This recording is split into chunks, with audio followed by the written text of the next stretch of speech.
5 వ్యక్తులు వచ్చి వాళ్ళ రేపర్స్తోని అక్కడ ఉన్నటువంటి సిబ్బంది బెదిరించడం,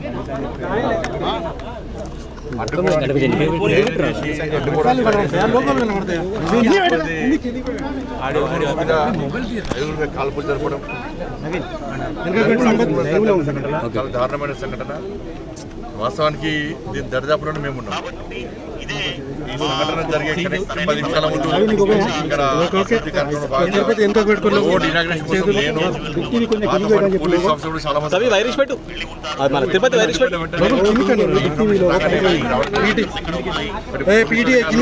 రకాలుగా మొత్తం కరీంనగర్ మొత్తం రౌండప్ చేసి ప్రారంభించారు. దాంతోపాటు ఎవరైతే గాయపడ్డారో వారందరూ కూడా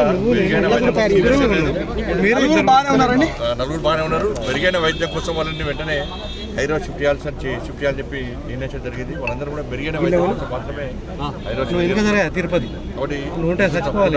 పట్టుకుంటారు నమ్మకం, విశ్వాసం. మీడియా అందరూ కూడా దానికి సహకరించాలి. అప్పుడు అది కాలేజ్ చివరిలో ఉంది కాబట్టి వాడు టాస్క్ చేసి రిస్కీ చేసి అందరూ కూడా కొంత యువకులు కనబడుతున్నారు. ఉన్నాయి కాల్పులు జరపడం కూడా అనుకోకుండా అప్పుడప్పుడు వచ్చిన సంఘటన కాదు.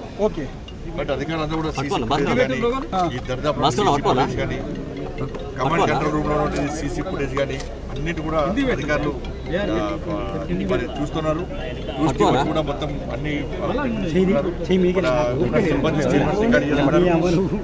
సిబ్బంది స్టేట్మెంట్ ఆధారంగా నిందితులు పట్టుకోవడానికి తప్పకుండా పోలీసు సక్సెస్ అవుతారు. నిందితులు దొరుకుతారు కూడా.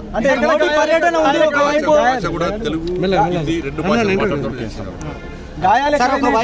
ఒకరికి భుజం అనేది ఇంకొకరికేమో కొంచెం చిన్న హెడ్ అయింది కాబట్టి ఇక్కడ నిర్లక్ష్యం చేయకుండా వెంటనే హైదరాబాద్ షిఫ్ట్ చేయాలని చెప్పి నిర్ణయించారు. సార్ ఎంత సొత్తు పోయింది సార్? ఎంత సొత్తు పోయిందని సొత్తు పోయింది ఇప్పుడు ఎంక్వైరీ చేస్తున్నారు.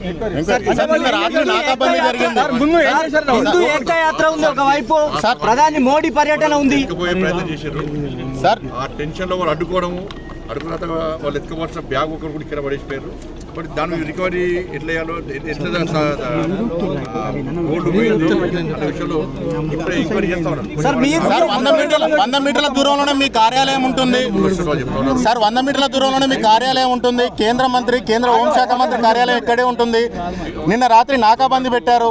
దొంగకు కేంద్ర మంత్రి కార్యాలయం దొంగ వాళ్ళకి కేంద్ర మంత్రి కార్యాలయం మనకి ఏం చేస్తారా? వాడు కావాల్సింది చిట్ట చివరిలో ఉంది కాబట్టి కేబుల్ మస్తు టైట్ అవుతుంది కాదు.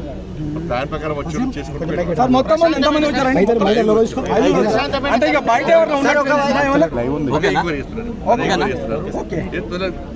పోలీస్ అధికారులు కూడా సిపిఆర్ కూడా అధికారులు కూడా సీరియస్ తీసుకున్నారు. అందరు ఆఫీసర్స్ అందరూ కూడా చాలా ఎక్స్పర్ట్ ఆఫీసర్స్, అందరికి అనుభవం ఉంది. ఎవరు తప్పించుకునే అవకాశం లేదని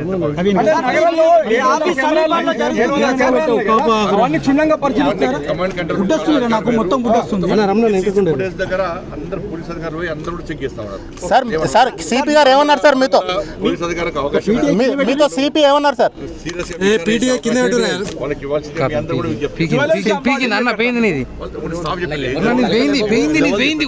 ఎందుకు కాల్పులు చేయాల్సి వచ్చిందట?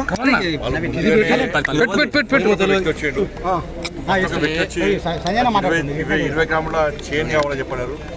మనకు వాటర్ ఇచ్చి చైన్ బయట ఇంకిద్దరు వచ్చారు. మాకు కూడా గోల్డ్ కావాలన్నప్పుడు మిగతా ఇద్దరు కూడా లోపల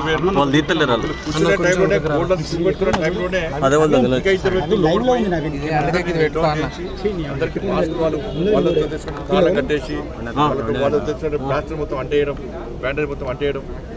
దాని తర్వాత సేల్స్ మేనేజర్ ఇంకో వ్యక్తి ఇద్దరు కూడా దీన్ని అడ్డుకునే ప్రయత్నం చేశారు. అడ్డుకునే ప్రయత్నం చేస్తున్న సందర్భంలో మా 5 వ్యక్తులు కూడా వీళ్ళది కాల్పడం, సేల్స్ మేనేజర్ మీద తల మీద కాల్పు జరపడం, మిగతా అందరి మీద భుజం మీద కాల్పు జరపడం. నిజంగా వాళ్ళు చాలా డేర్ చేశారు. నేను ఆ వీడియో విషయంలో దానిలో సిబ్బంది చాలా డేర్ చేసి అడ్డుకునే ప్రయత్నం చేశారు. దానివల్లనే వాళ్ళు కాల్పులు జరిపారు. కాబట్టి ఆ కాల్పులు జరిపిన సందర్భంలో వాళ్ళకి గాయాలు